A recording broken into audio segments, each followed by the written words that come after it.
let's stay with the head coaching position and go to Lanning, because I don't know that we can really criticize anything he's done since he got to Oregon. And he's on the list of the next Mark, guy. I assure you Oregon fans can find things, but go ahead. Well, I'm going to get there with one in particular, because he's kind of the next guy in line. That's the off-season list of here's the next guy that's going to win a national championship. Between he and Sark is pretty much the list. Sark is who popped into my mind when you just said that. But the Rose Bowl performance, now that was a tremendous Ohio State team that just got on a roll. No question about that. But it just seemed like a lack of preparation that, to me, looked similar to the year before. We know the blown calls and just the questionable calls. Obviously, if the players would have executed and the plays would have been better against Washington at home, they could have won that game. Obviously, they missed a kick at the gun. It was that close. But then the follow-up to that and playing the conference championship game, and they go down by like 18 points. 20-3, yeah. They were down 20-3. Yeah, came back to take the lead, but they were down 17 points. Yeah, again, it just seemed like, wow, this team should be better prepared for a big game. They're playing for their playoff lives. And now we see it against Ohio State at the Rose Bowl. Yeah, a couple of things. First of all, there's a question in the chat that I just wanted to answer real quickly about Tom flipping to USC, and Trojan Fight is saying Oregon media insinuates they will get him back. I know they're going to try. I don't know that they will be successful, but I do know that they will try, Trojan Fight. So anyway, when you look at Oregon's big game performances, yeah, there have been some duds, no doubt about it. There have been some really high-profile letdown games or poorly managed sequences, like no question. And I think that in those spots, winning those big games is the next step for Dan Lanning as a head coach. I don't think we should disregard, Mark, that he's yet to lose to an unranked team, knock on wood. I just watched Kalen DeBoer, who beat Dan Lanning 3 times in a row. I just watched him lose to an unranked team. I watch a lot of unranked teams win that, so there is something to winning all the games you should.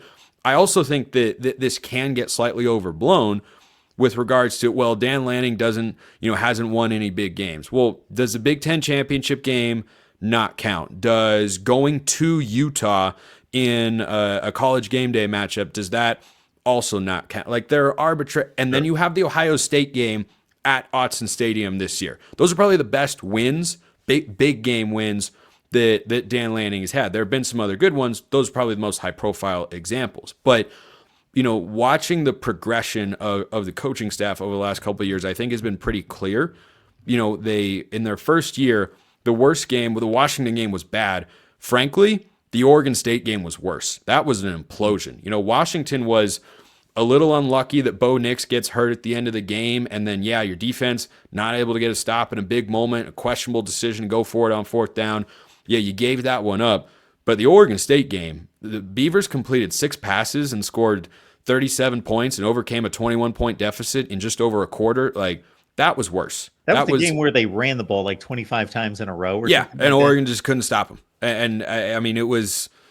Yeah, that was really bad. But then you see what has happened since then and realize, okay, that was year 1, and then that was his first time ever being a head coach, and you're gonna take your lumps, and that was about as big of a lump. That was one of the biggest moments in Oregon State football history the last 20 years, easily. So that was a significant lump. But the progression has continued to be there. And, going into last year, I got questions on my show all the time. Well, is Lanning going to win a big game? Lanning hasn't won enough big games. Well, then he beat Ohio State and won the Big Ten championship. Well, he wasn't doing that before. But again, first year had bad late game sequences where they lost to Washington State and they lost to Washington and they lost to Oregon State as well. And the defense wasn't where they wanted it to be. Next year, they got better, got to the conference championship game. Next year, they win a conference championship. And I don't know that progression continues along to, well, all of a sudden they're going to be a Final Four team this year because they lose a lot from last year's team that was really talented. But to say that Dan Lanning isn't growing as a head coach is just factually inaccurate. And so I think people want to see him succeed. Of course, Oregon fans do, because the evaluation of Lanning is 3 years long, but for Oregon fans, the evaluation of when are you going to get over the hump and win that national championship has been going on for several decades at this point. But the big game narrative, I think doesn't hold as much water when you put the Big Ten championship game, but especially Ohio State in there. But the Rose Bowl also shows you, yeah, he still needs to get better. He and his staff have to continue to improve. They got out-coached in that game. That was my biggest takeaway. Ohio State, you want to make the case they have a better roster? Sure, go ahead. But I watched those exact same teams play on a football field that year, and Oregon was the better team that day. Ohio State wasn't perfect, but the refs botched a review and gave Ohio State 7 points they should not have had. Oregon was sloppy in a number of other areas, still found a way to win the football game. It was close, and again, Ohio State wasn't perfect, but they came out and they were ready to go for that one, and they were prepared, and they scored early on offense, and they got some stops defensively, and of course, neither of those things happened in the Rose Bowl. So I think the next step is being better in the big games all the time, because you're right. The slow starts on offense and defense, frankly, showed up in the Pac-12 championship game against Washington, showed up against Ohio State in the Rose Bowl. So yeah, maybe it's something about being on a neutral site. Maybe that's what, the next step is. But I think the progress has absolutely been there. But to just go out and say, well, he just doesn't win big game, you can't say that anymore. He hasn't won the big game. He hasn't won a national championship. That's the only thing missing from his resume right now. 3 straight double-digit win seasons, a 12-0 regular season for just the second time in Oregon history, and a Big Ten championship. Yeah, the only thing missing is a national championship.